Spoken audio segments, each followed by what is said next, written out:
প্রতিদিন স্মরণ মননে শ্রী শ্রী ঠাকুর, মা ও স্বামীজির কথা। মাতৃপ্রতিমা মমতা মেদুর মধুর, মাতৃস্নেহ মধুরতর। মা যে স্নেহের অকুল অতল সাগর, মাতৃনাম মধুরতম। প্রত্যেকের অভিজ্ঞতার অন্তর্ভুক্ত মা বলিতে প্রাণ করে আনচান।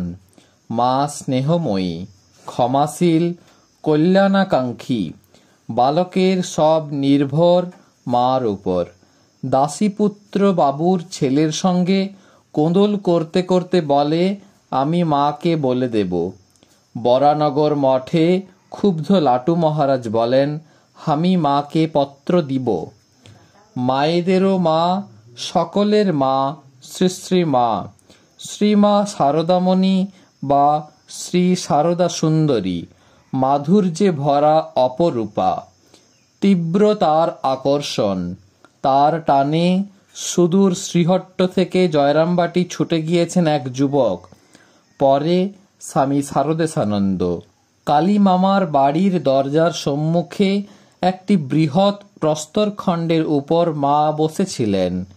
নিচে পা মেলা, কোলের উপর হাত, লাল নরুন পেড়ে সাদা কাপড় পরিধানে।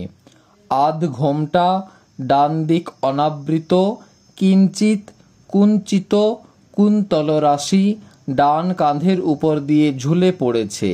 দু একটি অলকগুচ্ছ কানের পাশ দিয়ে গালের কিনারে এসেছে। হাতে বালা, পায়ের বৃদ্ধাঙ্গুষ্ঠে লোহার আংটি, গলায় অতি ক্ষুদ্রাকার রুদ্রাক্ষের মালা। উন্নত দেহ। যুবক তার এই দর্শনের অভিজ্ঞতা সম্বন্ধে লিখেছেন, রূপ দেখিলাম, কথা শুনিলাম, মা সত্যই মা। মনে হইল স্বপ্নদৃষ্ট সেই মুখমণ্ডল, এক মুহূর্তেই আপনার হইয়া গেলাম।